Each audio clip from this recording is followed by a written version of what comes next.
Coming up on CityView, downtown recycling. The city makes recycling easier for downtown businesses. Earth Day, the city encourages green thinking. And Willie Nelson, hundreds of fans gather for the unveiling of a statue in Willie's honor.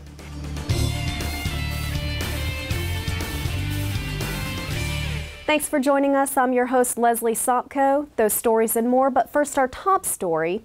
It's wildfire season in Central Texas, and the city of Austin wants to make sure you know what to do if your home is ever in danger. And that's why the city and Travis County have put together a comprehensive wildfire action guide on how to prepare and respond to a fire threat.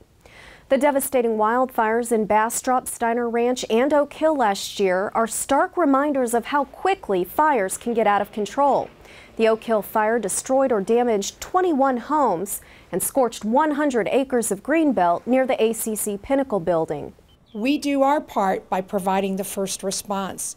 You have to do your part by creating a fire adaptive community. Homeowners can take steps to prepare their home from wildfire in a manner that will reduce the likelihood that it'll be lost in a wildland fire.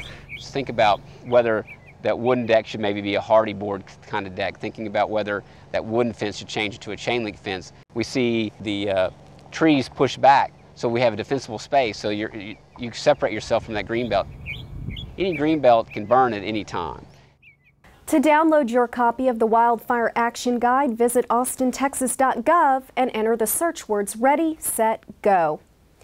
City officials and biking advocates joined together to celebrate the completion of the Rio Grande reconstruction project near the UT campus. The project extends along Rio Grande from MLK Jr. Drive to 24th Street. The results are wider sidewalks, benches, and new landscaping. Public Works also installed the city's first cycle track for Austin, which is a dedicated bike lane to protect bikers from fast-moving cars. Typically in the past we've relied mainly on bike lanes, which is just a painted line on the street.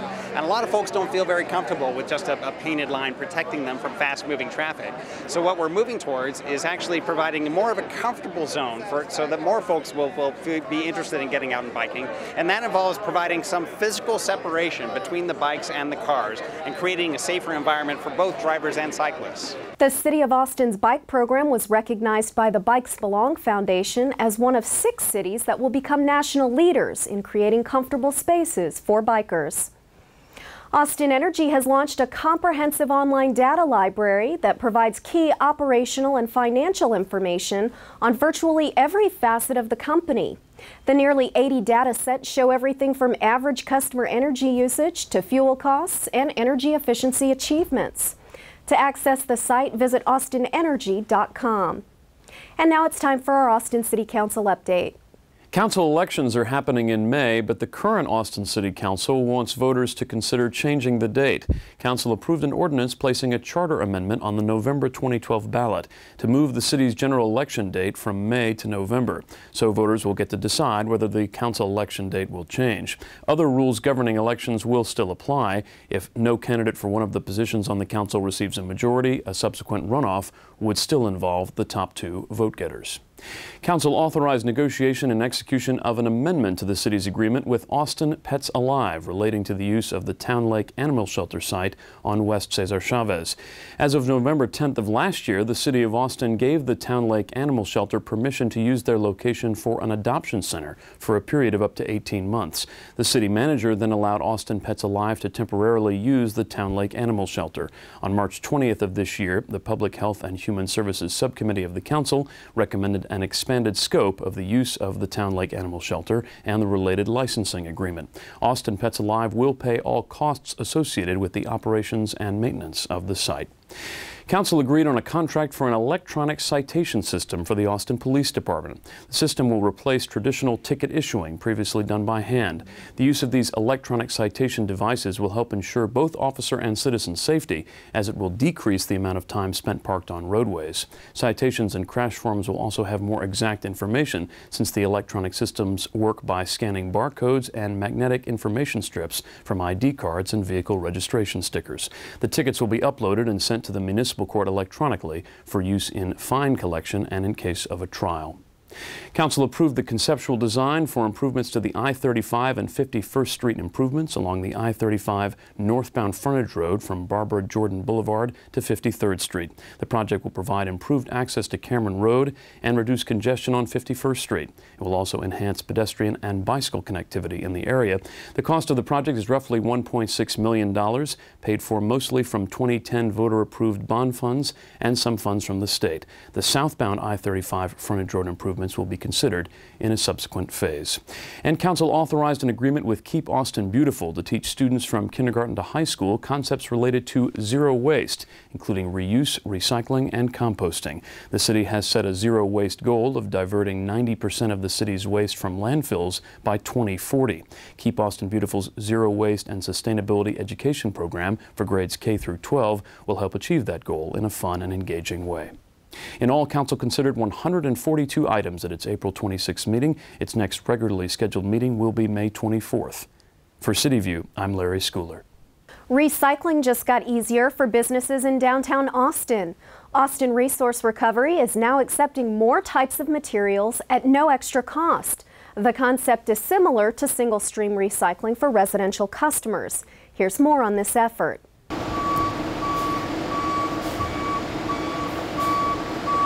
The program is the expansion of the current recycling program that we have. We used to collect glass, mixed paper, newspaper, mail, and cardboard.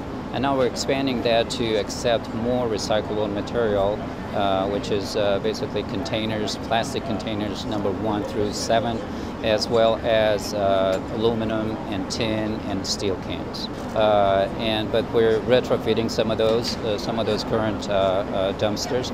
But for the most part, we have this dumpsters that you see behind me for the purpose of using all recyclable materials. But for now, what you see here, basically they're going to be using, these are obviously for trash, and the ones behind me, yellow and tan, are going to be used for recyclable material. For more information on this new process, visit austintexas.gov/downtown recycling or call 974-1694. Last year, downtown Austin businesses recycled some 750,000 pounds of cardboard and glass. Well, if you're like me, a good bit of your mail is junk and ends up in the trash. But that doesn't have to be the case anymore. In an effort to reduce waste, Austin Resource Recovery has partnered with Catalog Choice to allow Austin residents to opt out of receiving unwanted phone books, catalogs, coupons, and credit card solicitations. To register and submit your mail preferences, visit the link on your screen. This is a free service for City of Austin residents. More than 100 billion pieces of unsolicited mail are received by Americans each year, and municipalities are stuck with footing the bill for waste collection and disposal. Hundreds of eco-friendly Austinites came out for the 2012 Austin Earth Day Festival at the historic Browning Hangar in the Mueller neighborhood. The city's sustainability office announced its Rethink campaign, encouraging Austinites to rethink how they live, work, and play to help secure Austin's green future. The event featured 75 exhibitors, including city departments, green businesses, environmental organizations, and community groups. And finally, Austin's beloved Willie Nelson made an appearance outside the W Hotel for the unveiling of a statue in his honor. Ladies and gentlemen, the man of the hour, our own Willie Nelson. Hundreds of city officials, fans, and other famous country singers gathered for the presentation along Willie Nelson Boulevard, formerly known as 2nd Street. After his statue unveiling, Willie performed a few of his favorite songs for the enthusiastic crowd. We're the best of friends, insisting that the world keep turning our way, and our way is on the road again. It's great. It's the Willie that I know. I think it's amazing. I figure it's time to start a new tradition here in Austin. You know, it's good luck when you pat a Buddha's stomach, rub a Buddha's stomach. I think people in Austin need to come by and rub Willie's guitar trigger a little bit, make it look a little worn, as it is. The statue was donated to the City of Austin by the nonprofit group CAST, or Capital Area Statues. That's all for this edition of City View. I'm your host, Leslie Somko. Our next episode premieres Friday, May 11th. Thanks for watching, and we'll leave you with some sounds of Willie. Roll me up and smoke me when I die. And if anyone don't like it, look 'em in the eye. I didn't come here and I ain't leaving, so don't sit around and cry. Just roll me up and smoke me when I die.